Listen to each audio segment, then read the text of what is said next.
Jack, our research says that you were born on the 15th of May 1920, which makes you the grand old age of 96. And you were telling us you grew up in the Norwood area. Tell us a bit about your early life, Jack. I was born in Rundle Street, Kent Town, in 1920. I went to Norwood School up to the age of 14. And you were one of 3 boys? And I had 2 brothers. Yep, so, yep, and mother and father, what did they do, Jack? My father was employed by the South Australian Government in the Architect and Chiefs Department. And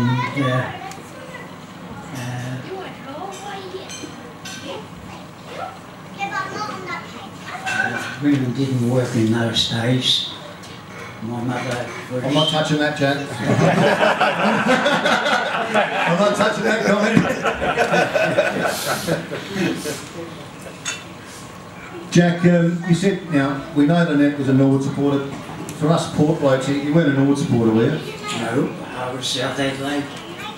Why are you South Adelaide, mate? The Tredreas, all the Tredreas in the early days played for South Adelaide. Jack Tredrea, my father's brother, who's in the Hall of Fame, played in for many, many years. He's pretty well known in the football industry. My dad, Charlie, was a ruckman at the same time. And Uncle Jack played about 220 games and was captain of the club? Yeah. How many games did your dad play in the league side, Jack? I couldn't tell you. I should have asked that earlier, shouldn't I? Leaving a stumper of a question. But you played 3 league games yourself in South Adelaide? Yes. How did it come about? You're obviously in Norwood and Kent Town, and I suppose those of us now think about South Adelaide as being down at Noarlunga, but of course back in those days South Adelaide were at Adelaide Oval. Yes. So how did it come about that you joined South Adelaide as a Colts footballer? Because my father and uncle had played for Souths, naturally. A lot of, after matches, a lot of the footballers had turn up at our home and sit around our dining room table, and you just couldn't help but want to be the same as they were. And from school age, I was still going to school when I started playing with South Adelaide Colts, so I'd have to run from Norwood to Kent Town, toss in my school bag and grab my football bag and run around that oval. And then run home after training? Mm. And then run home after training as well? No.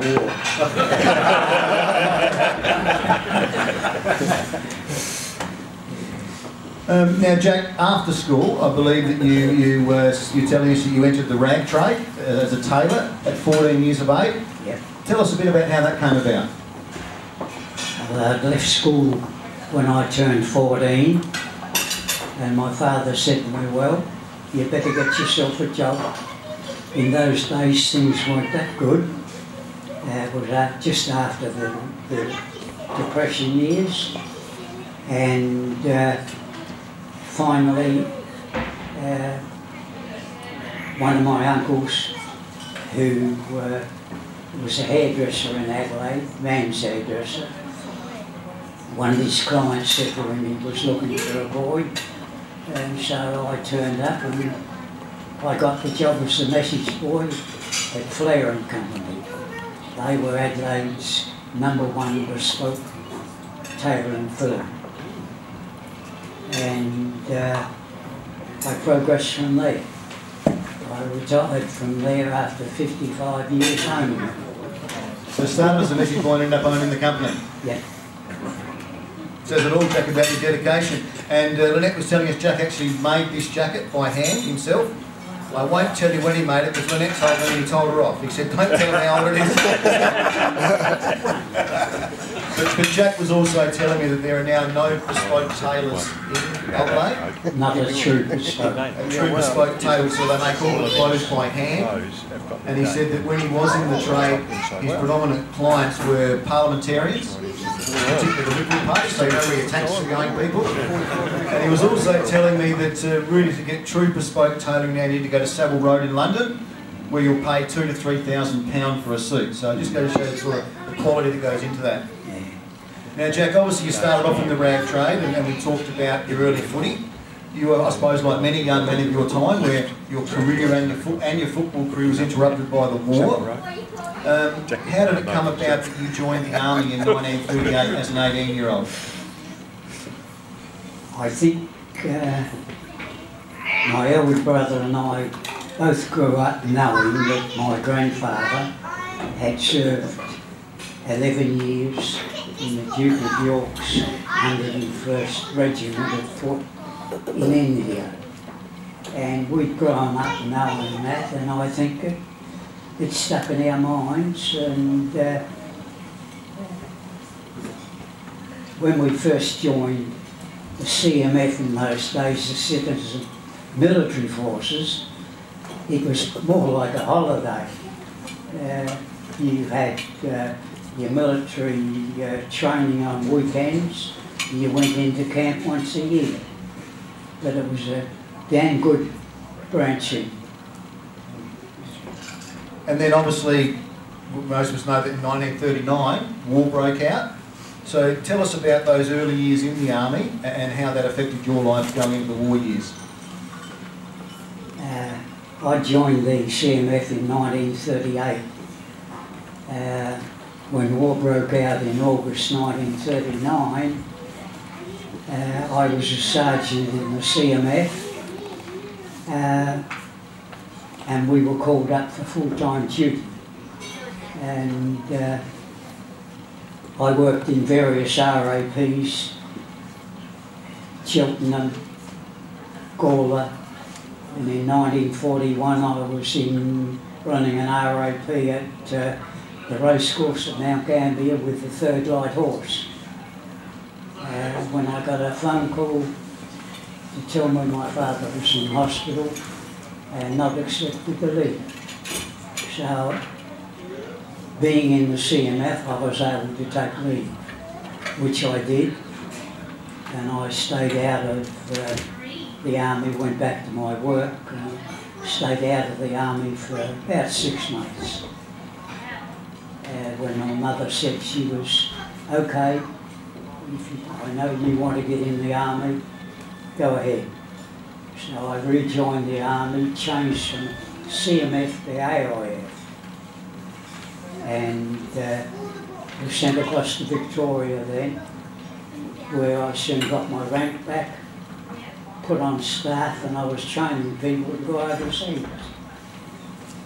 Until one day a notice went up on the notice board that an officer was going to attend, and they was looking for 6 men for a special outfit. So I was first in line, and as soon as I saw the officer I thought that I'm in with a good chance. After learning about my history, he looked at me and he said, "Where have I met you before?" And I said, "I had a hand in that uniform you're wearing." It was Lieutenant Colonel Burston, later Sir Samuel Burston. But after they checked you out, we were then sent, the 6 of us that were chosen, were then sent to Fraser Island, where I thought I knew and had fairly extensive army training. It was nothing considered to what we got there. Jack, we'll touch on your time with the Z Force. You mentioned 1941, coming back from Mount Gambier. Nice year. Yeah. You mentioned 1941. Now, correct me if I'm wrong, but something our records just something else very important in your life happened in 1941. You met a young lass, Miss Bongiorno. And how does it go about an active service member who's stationed all over the country? How does a courtship work in those years, mate? Her having an Italian father was a little bit awkward.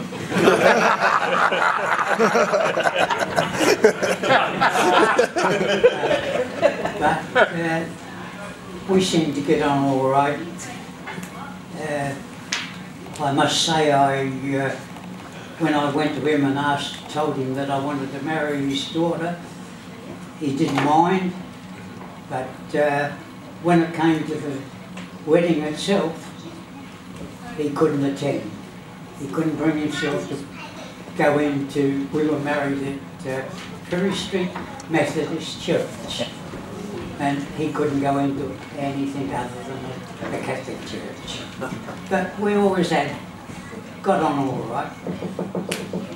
The fact that I was married for 64 years, I think tells you that. You must have done all right.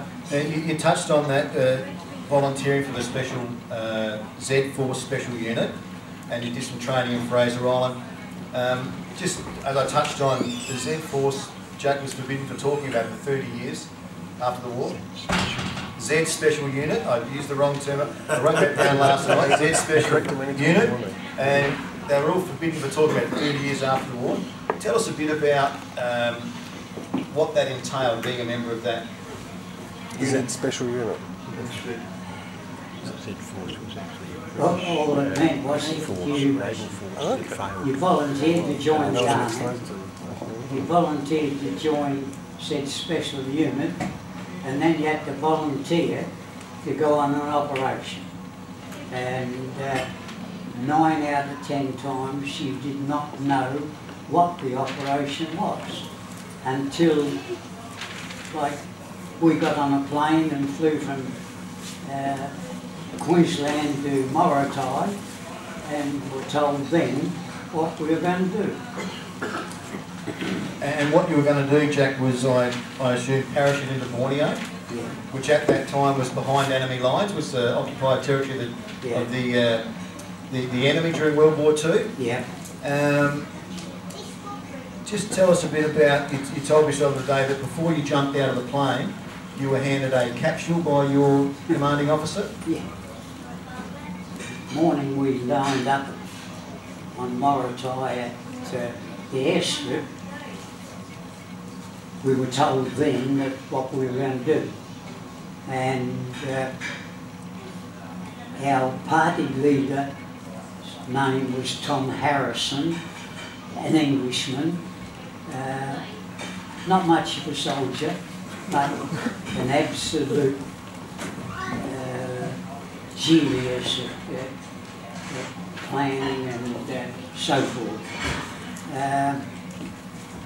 He opened up a tin and handed it us all a little red capsule of Freddie Sanderson was alongside me. He said, "What's this?" And Harrison said, "It's an L pill."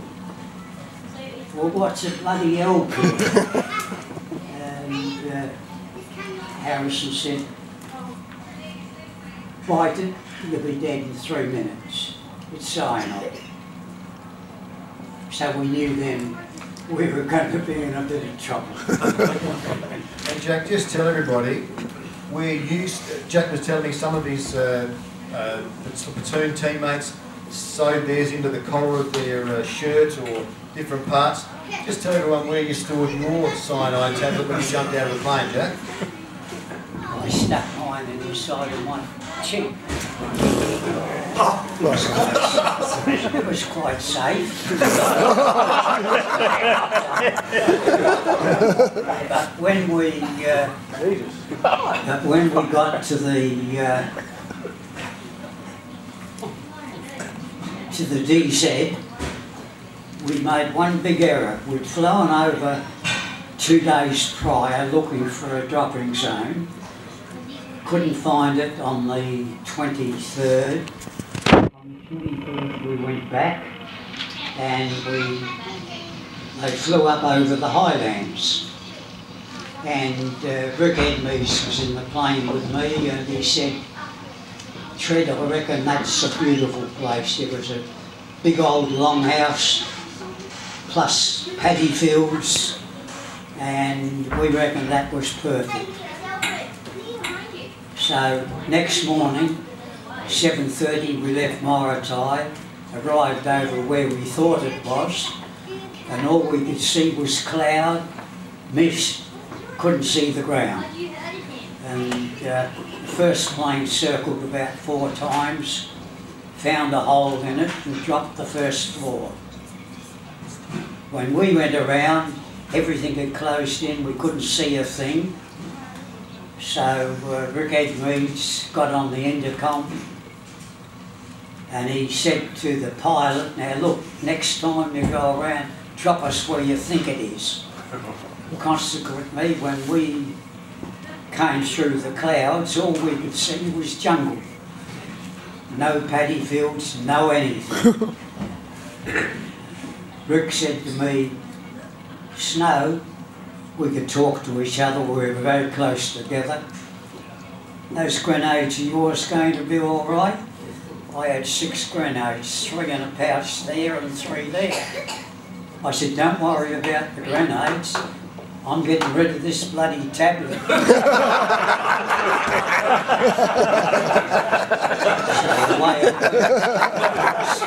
I spat it out on the way down. But it took us from 8 o'clock in the morning until 12:30 to find our DZ, which we did by midday. We were welcomed with open arms by the Kapala of the Kampong, and no Japanese had penetrated the highlands at that time. So we were very lucky in that respect. Jack, when we say something like behind that, you spent about 8 months behind enemy lines, and when you say that, it's easy to say, "Oh, yeah, behind enemy lines," and none of us can imagine for the life of us what that must have been like. Tell us what it means to be living behind enemy lines for that period of time in a war.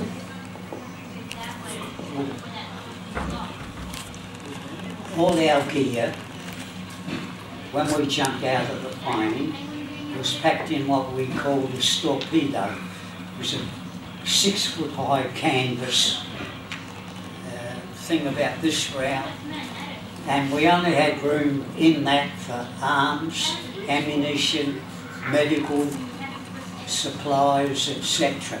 We took no food. Our party leader assured us we could live off the land, which we did, if you like, rice, morning tea and evening meal with the odd animal that you killed thrown in. But the people themselves were absolutely on our side from day one. So much so that the whole Kampong, they all lived in a longhouse, a 37-door longhouse, and the old Kapala headman, he'd already served 10 years in jail in Kuching for lopping someone's head. As you know, they were pretty good headhunters in the old days. He turned on a musical dancing evening and supplied us with 4 pyongs, jardiniers about that high, full of what they called their home brew, borak. It was a rice wine, and I can assure you, by the time we got to bed that night, there was 8 extremely drunken soldiers. So much so that I'm not drunk since 1940.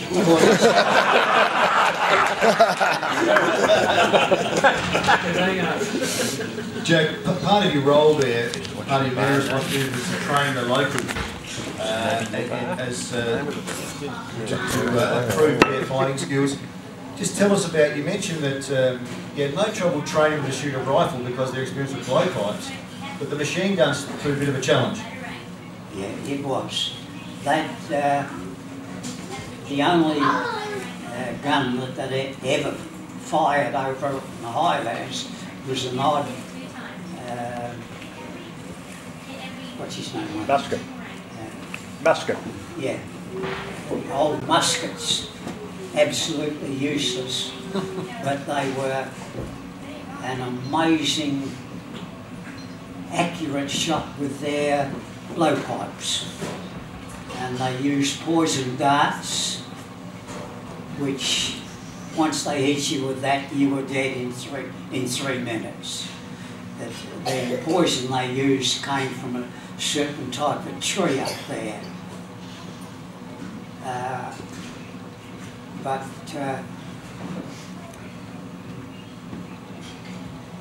My first job,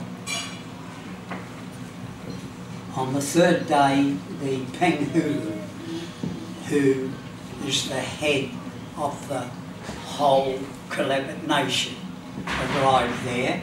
How he knew we were there, it was their bush telegraph. He arrived there on the third morning, pledged the entire population to us, and then asked Harrison, could their medicine man visit all the kampongs to give his people medicines which they hadn't seen for 5 years. So I got the job. I left there on the 26th and I walked for 5 weeks every day, visiting one kampong after another. Their main problems were malaria, hookworm, chocolate ulcers on the men's legs, which you could almost see the bones. That required 3 intravenous injections of a stuff called Salvacin.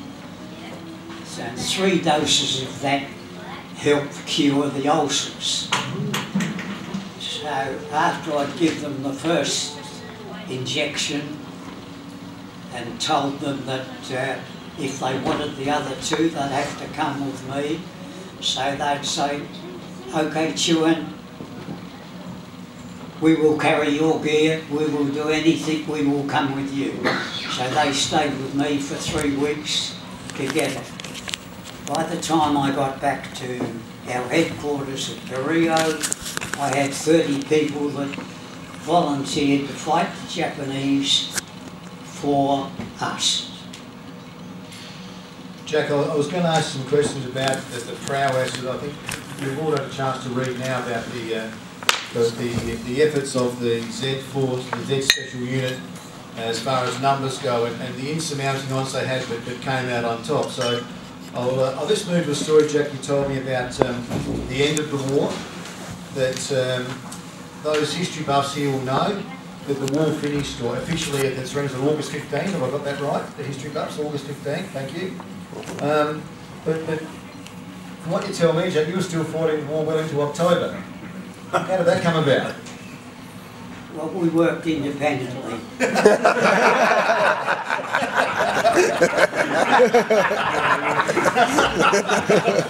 Like a franchise.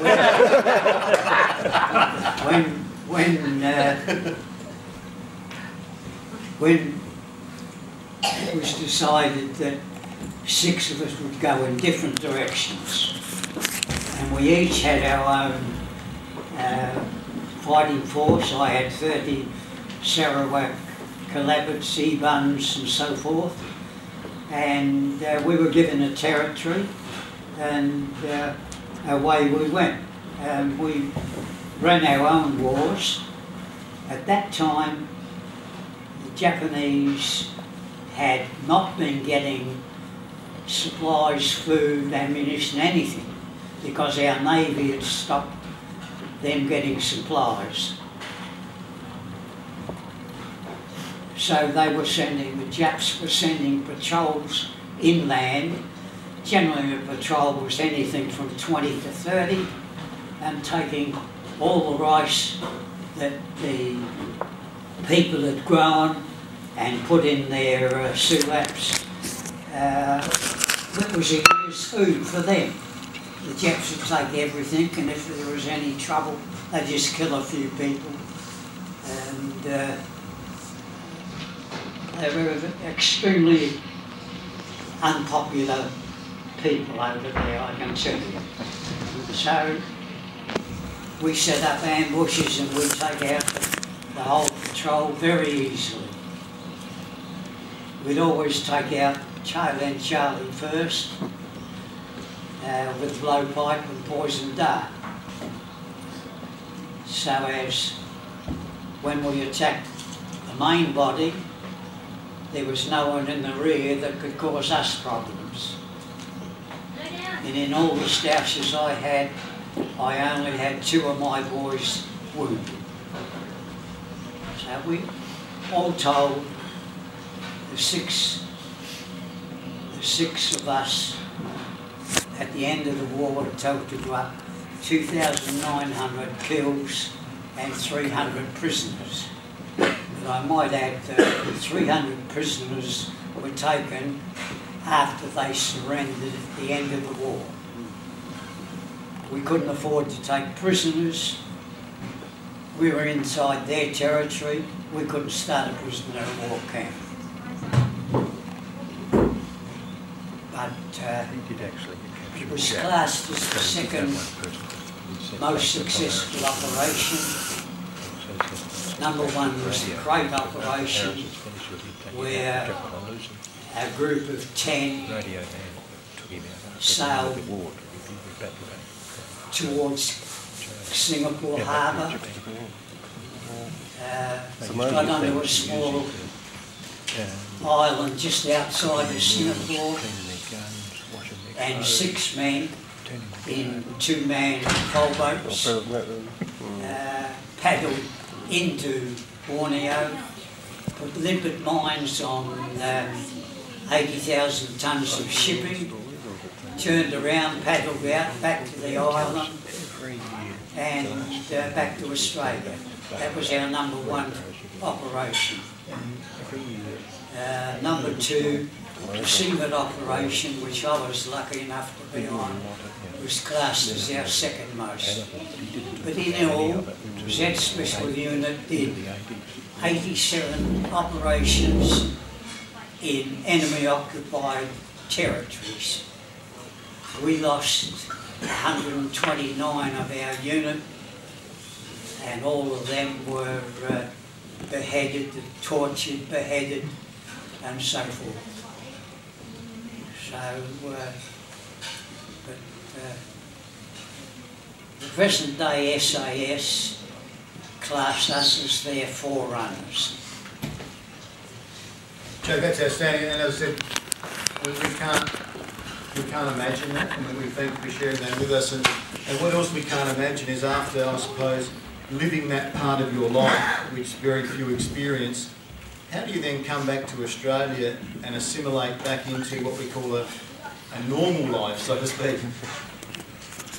And I suppose then the next, ongoing from that, how did you then become involved with the Broadby Football Club? Well, that actually, it was made easy for us because the day I was discharged, the day the operatives were discharged out of Z back to wherever state we came from. I came from South Australia. We had to sign the Secrets Act that we would not discuss anything we did during our time with Z.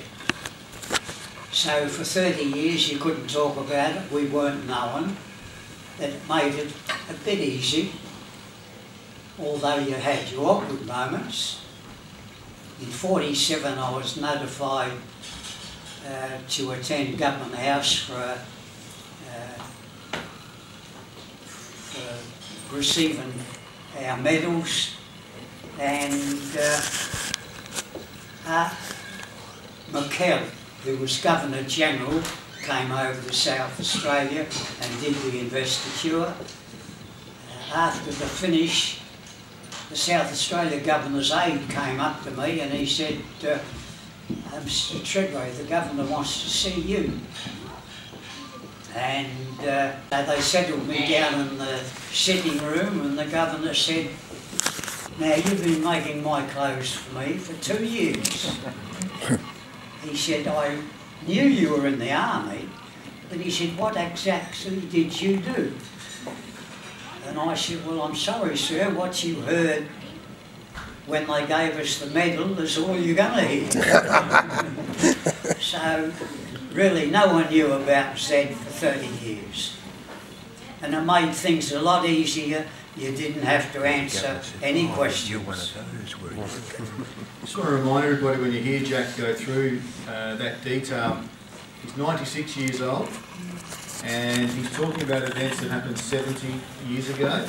And I sat down with Jack a week and a half ago to have a chat about how we took it today, and he said, oh look, he said, I might not be that interesting. He said, my memory's not what it used to be. And after spending an hour and a half with Jack, I said, mate, I've got mates who are half your age and can't remember when it's their turn to buy a beer. And I said, you're talking about things that happened 70 years ago, so it's absolutely outstanding. So Jack, just tell us a bit about, we're in the Broadfoot Club today and we'll touch on the programs. How was it you first became involved with the Broadby Football Club?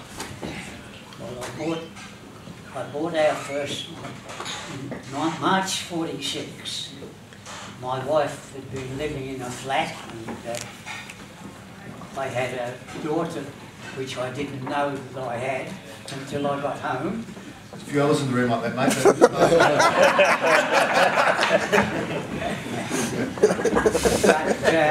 But I bought a house in McInnes Avenue, Broadview. And the first week we were there, we had a visitor. He introduced himself as the local grocer. His name was Bill Footer. And he picked up the order, and then one day Bill said to me, Jack, he said, you played with South Adelaide? I said, yes. He said, what about coming out and playing football with Broadview? And I asked him about it, and it was only up the head of our street, was the oval and everything. So I said, well, I'll give it a go, but it won't be this year. I've got 10 weeks in Dawes Road to cope with at the moment. And so in 47 was when I first joined Z as a footballer, and enjoyed it. In fact, the only thing that was rotten about it all was the old green shed that was on that hall. Which is the Tigers logo? Broken floorboards and God knows what. But after about a year, I took the job of secretary, treasurer, and one day I thought, why don't we build our own? So I put it to the committee and we discussed it, and they agreed. So I got 3 of my friends to go guarantor, and I took out a loan on the bank, and I got an old army architect mate to draw up the plans, which only went from here to those things, and decided we'd build these premises. I got a builder, and with members of the club, we dug our own foundations with the builder's help. When that was done, I organised with the builder for the brickwork, and then 2 members of the club, Sanderson, Jackie Ashton. Jack Ashton was a plumber, he did all the plumbing. Sanderson was a carpenter, he helped put the roof on, and all in all, we got this finished. To pay for it, I ran raffle. I raffled 4 Holdens, one at a time, and I had Ernie Sigley to be the MC and tell a few yarns and sing a few songs, and I promised my guarantors that we'd pay the overdraft within 5 years. I paid it off in 3 years, and we had this place to ourselves from that day onwards.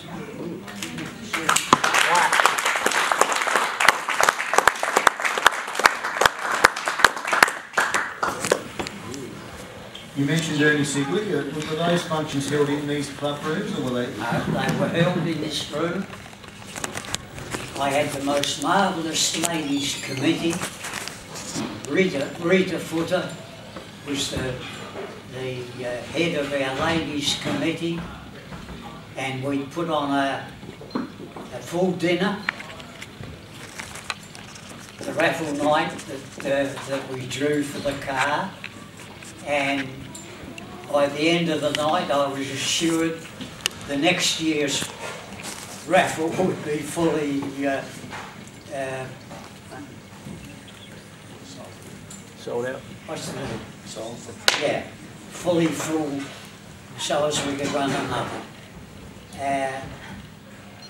And I can assure you that ladies' club kept this place going for 4 or 5 years in my time. Jack, you mentioned the club rooms, and obviously we've had, in those times, we've had an extension to the other corner of the bar, and then we've had another extension in the time we're here to the wraparound, and there's been various add-ons, and Greg Burse over there he's involved now in our Work for the Dole funding, which has given the club a birthday, so to speak. Having seen this place when it was just bare land, or I think you said there was actually some form of hall here. No, it was just bare. Just bare land? Yeah. How does it make you feel walking back in here today knowing that you started this? We now have these facilities, which I think everyone would agree are the best in the amateur league. We have 4 senior teams and 14 junior teams. Did you ever foresee that when you were doing this, that this is what it would grow into? God, no. No. I knew we needed club rooms, and I think with what we'd built, turned us into a great club. I had nothing to do with the rebuilding on the back, but there'd be a lot of A-grade clubs that would be envious of what Broadview football's got in this entire area these days. Not a doubt about that. So Jack Henderson, you're now 96 years old and you live up at, I slipped my mind, I went there. Clapham. How do you spend your time these days? You've obviously lived an amazing life. How do you spend your time these days? I keep myself busy. I try to keep active. I work around my house and garden every morning. Afternoons I sit and read. And I've been lucky. I was lucky during the war, and I've been lucky ever since. I won't complain about my life. A bit of a saying, Jack, that says the harder you work, the luckier you get. Jack was just telling me earlier, actually, that, and correct me if I'm wrong, Jack, that Jack's siblings, his mother, his father, most of his family have passed away in their 40s, 50s and 60s. Jack's going to make 100. And he spent 8 months, he's taken as many charges getting outlived them all. It's absolutely outstanding. Do you still follow the footy today, Jack? Do you still follow the footy today? Oh yeah. even though I sit and watch every match Saturday, Sunday and in the nights. And you were telling me earlier you're a Port Adelaide supporter in the AFL?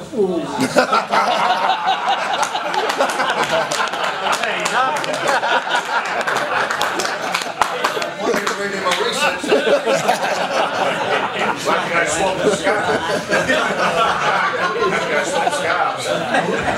I wouldn't have answered that 70 years ago, mate, I'll tell you.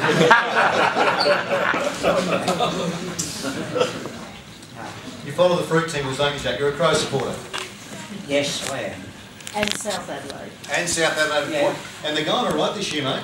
Yeah, they do. Souths are doing extremely well. Yeah. No. No, you can't. You live your life playing football, watching football. I couldn't give it up these days. And then just Jack also has been back to Borneo. How many times would it be on there? Six now.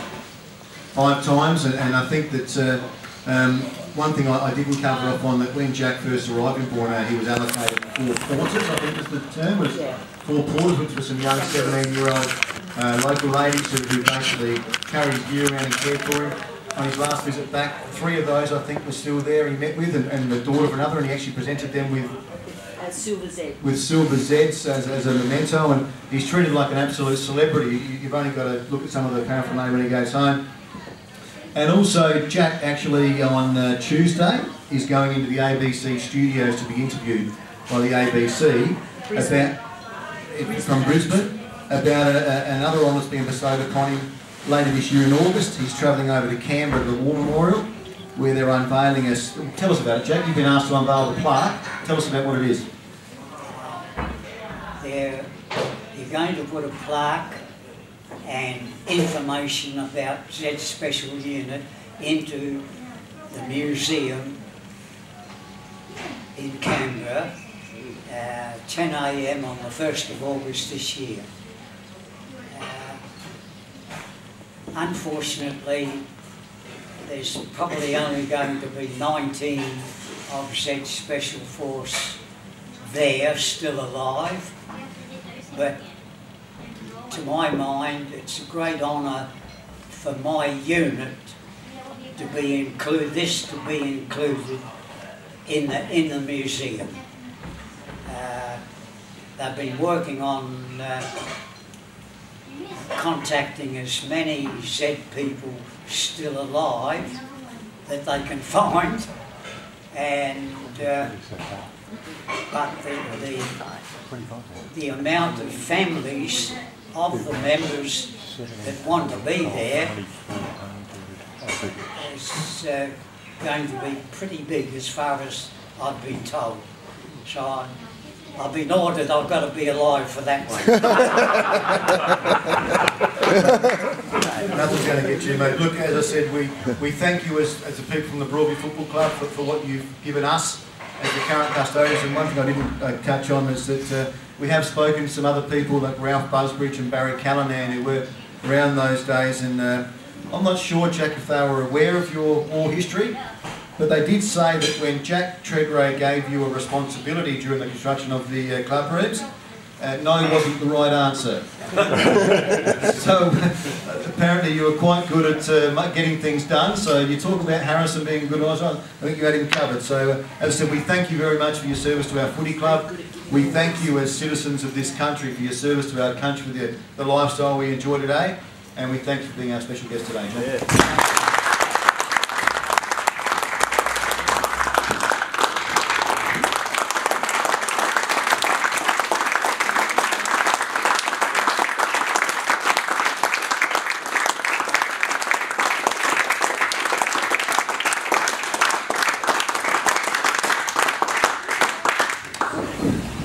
I just noticed, Jack, you got a standing ovation from everyone except your daughter and your son-in-law. I'm just saying. Now, it's customary with our special guests that we provide an opportunity for our guests today to ask any questions, and Jack's happy to answer any questions you may have. And the first one is, do you want another drink? Has anyone got any questions for Jack? Mine weren't that good, surely. There must be something else you can ask. I've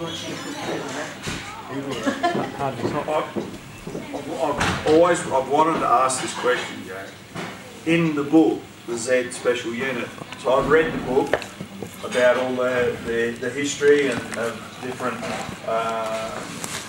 just the memoirs of different people. When you work with the were they Borneans or Malaysians. the Malaysian? No, Calabits. yeah, whatever. The headhunter was really, that was the pinnacle of what they went for. So they actually took heads and stuff like that while you were fighting. Oh yes. Usually after that. As you know, over a century, the people of Borneo had always been known as headhunters.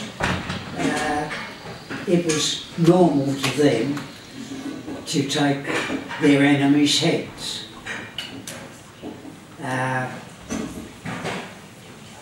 To us, it's something horrible, but our party leader had explored that area, the South Sea China's area, in 1934 with an Oxford expedition. So he knew the way the people lived and what their customs and that were, and he'd explained everything to us. But even so, he was not honoured, but classified as the first man that restarted headhunting in Borneo during World War II. Because he offered 5 guilders for each Japanese head that the native population brought in. And believe you and me, it cost him quite a few guilders. First time it happened to me, I cleaned up a small party of Japanese and I told them to burn the sulak, etc. And I went back to our prow. There was 30 of us and 15 of us occupied each prow. They didn't have motors, they paddled them. And they came back carrying 6 heads. I promptly said, not in my prow, you can put them in the back. But that was their way. And we had to fit in with their way. But without them, the whole operation would never have been so successful. Because from March until the 3rd week in May, the Japanese did not know we were there. Now, for a whole population to maintain that secrecy has always astounded me. And yet, the 3rd day that we were there, their chief Penghula arrived. The Japs didn't know we were there.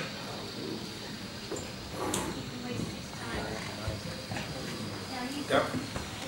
Okay, Jack. Privileged to actually be sitting here today to stand up. G'day, Jack. Privileged to be sitting here today to actually hear you speak. Fantastic.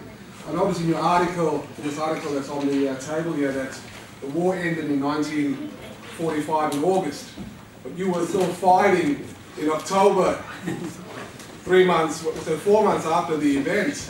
Obviously nobody told you the war... 2 months. Hope he's not in accounts, Bob. August, September, October. Check your premium or something. I have an insurance broker. They do it in advance. I want insurance off you now. I was on my own. I was on my own with my 30 boys, and I was in a place called Tanjong Selor in Dutch Borneo,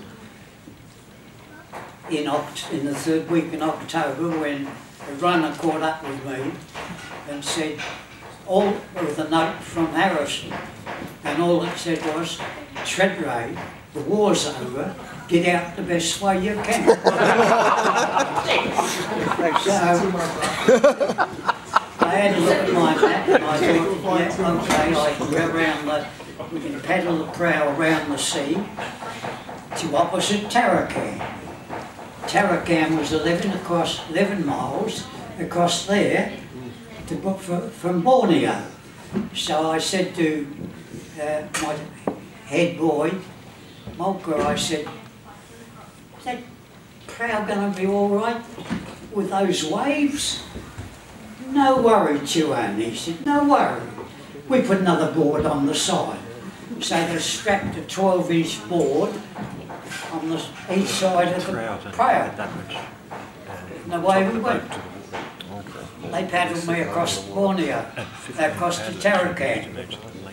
I reported to the CEO of the island and he said, oh yes, he said, I've been told I'm not to expect some of you guys. You're on priority 1 back home to Australia. Thank you. 10 days later I went to see him and I said, how much longer is this plane going to take? It's like flying tiger.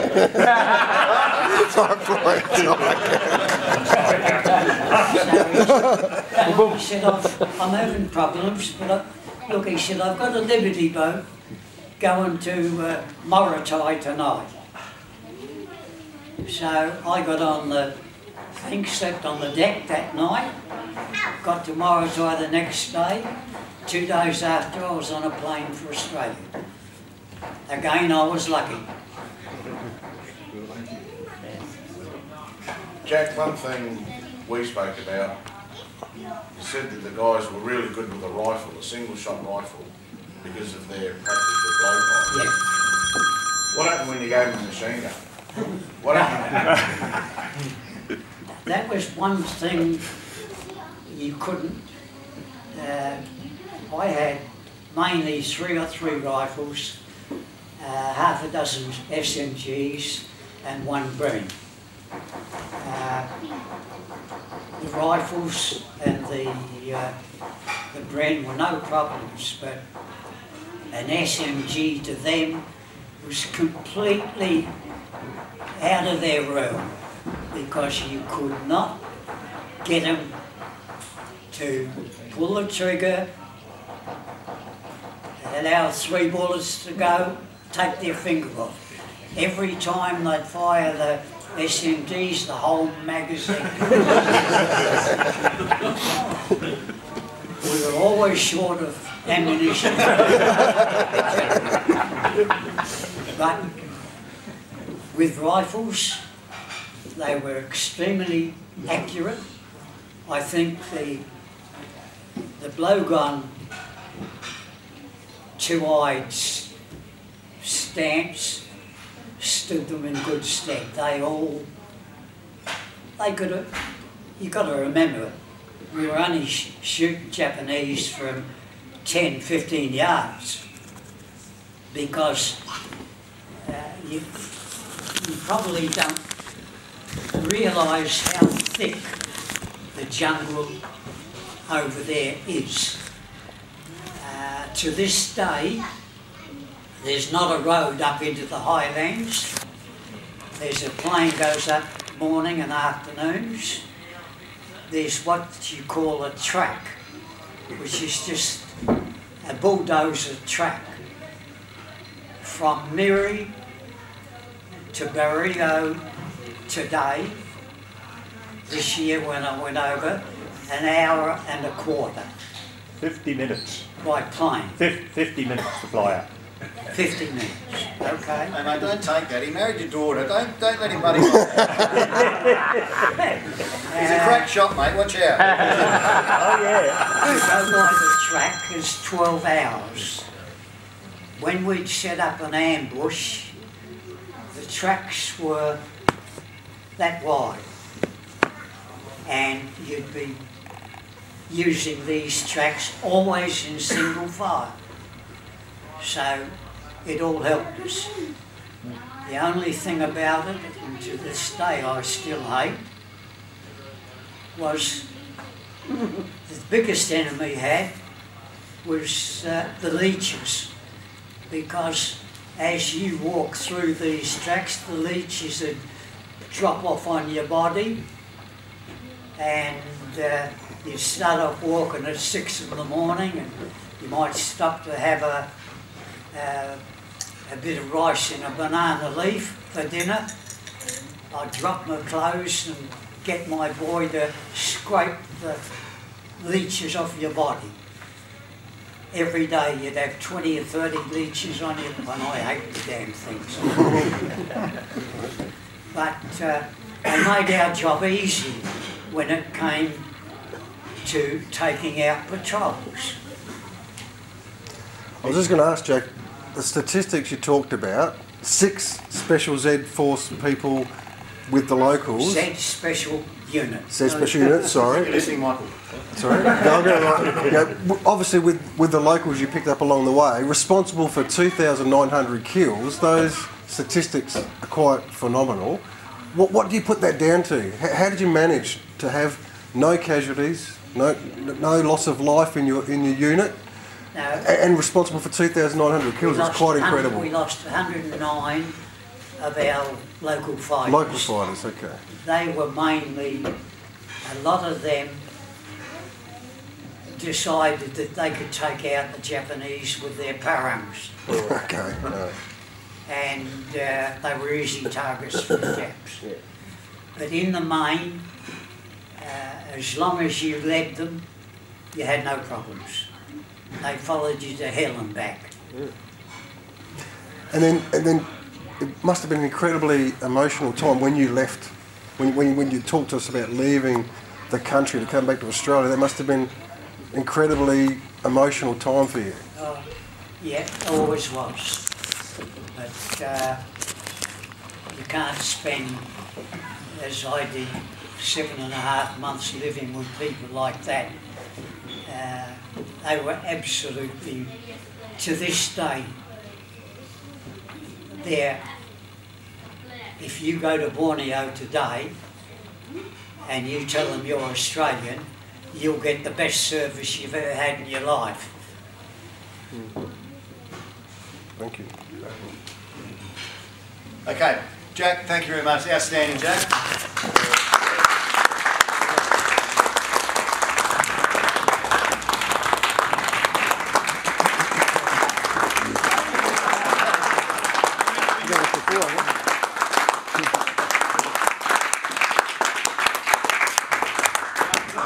I can honestly say, Jack, we've never had one standing ovation at these lunches, and you've got 2. And I've been pretty good at previous lunches, so I've never got a standing ovation. Well done, mate. And you're not done yet. You've got to draw the raffle, so you've got to earn your keep yet, mate. So hang around. The lovely next people going around selling tickets. The way it works, everyone knows the way it works. There's 5